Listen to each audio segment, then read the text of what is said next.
Hi guys, Darth CJ Reviews here with another video. A while back I did a top 10 rare Star Wars figures. And that list is okay, but at that time I didn't actually have a ton of rare figures. My amount of rare figures has increased quite a bit, and I thought I'd update that list.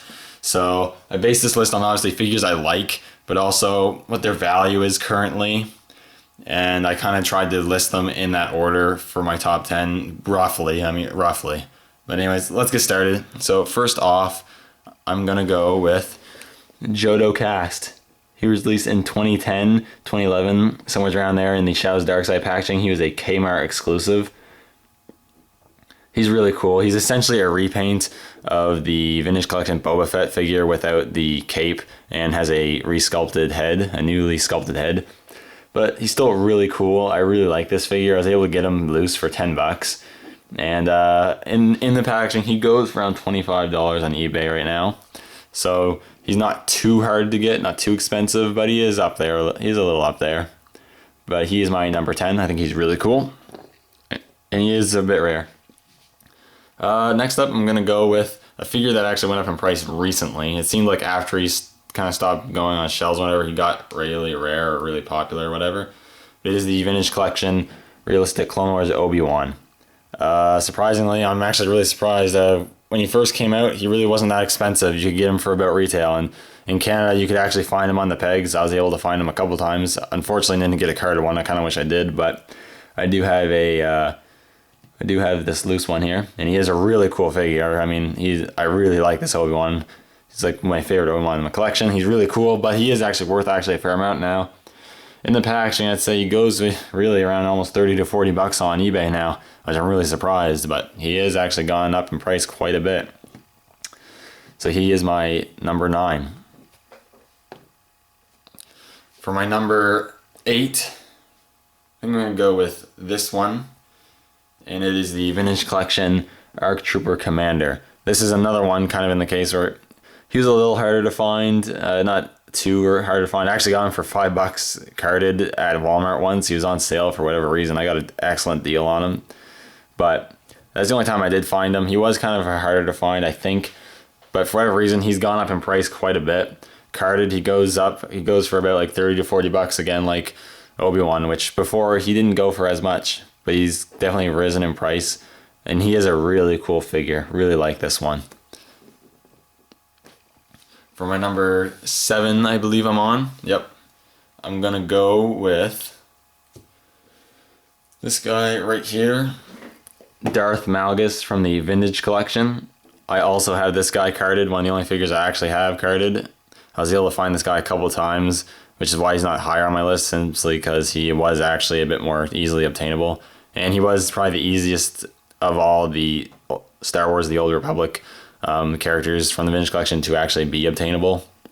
He was the easiest to find, but he's really cool. Obviously a huge Expanded Universe and Sith Lord fan. Definitely had to have this guy. I'm happy to have him both loose and carded.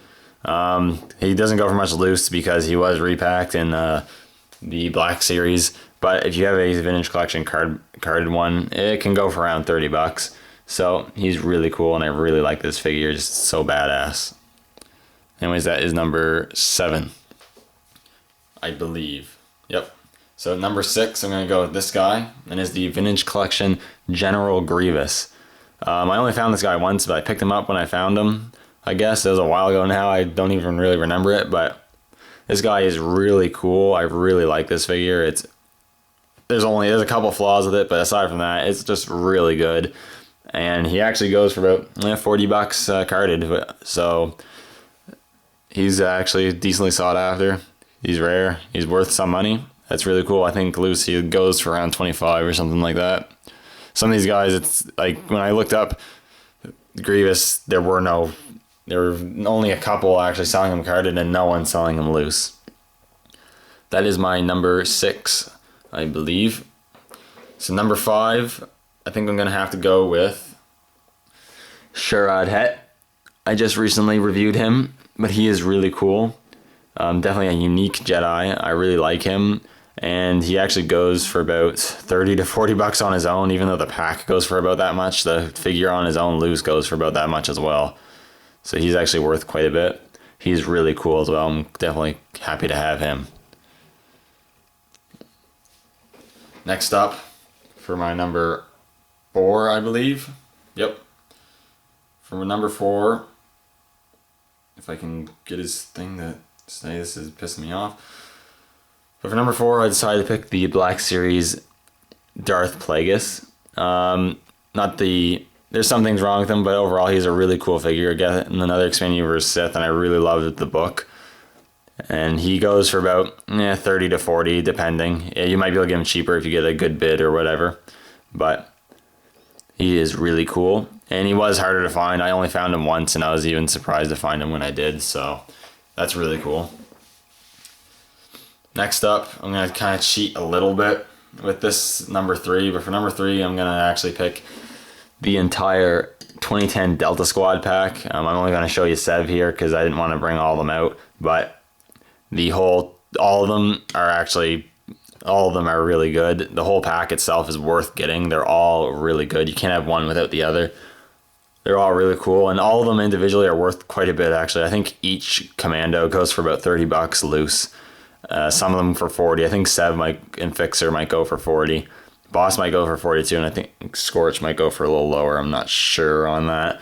One of them goes for a little lower, and the rest go for like 30 to $40 each, aside from the Geonosian Warrior. So that's my number 3. Pretty much Delta Squad, but you can just look at Sev there. Really, really cool. My number 2 spot would have to be Darth Bane here. Recently got him too, not that long ago. Really happy to get him, and he goes for about $40 loose on his own, which is about half the value of the pack itself, so that's really cool. And it's just a really cool figure. I really like this figure. Obviously, it's a Expanded Universe Sith. I love Expanded Universe Sith. This is really cool, and that's my number 2. And then my number 1 comes from the same pack. You probably already know who it is after I said that. An awesome Sith Lord. One of my favorite figures I own, really, and he's also really rare.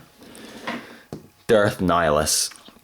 Comes from the same pack. He goes for potentially more than Bane. He can go for between $40 to $60, so he can go for a lot.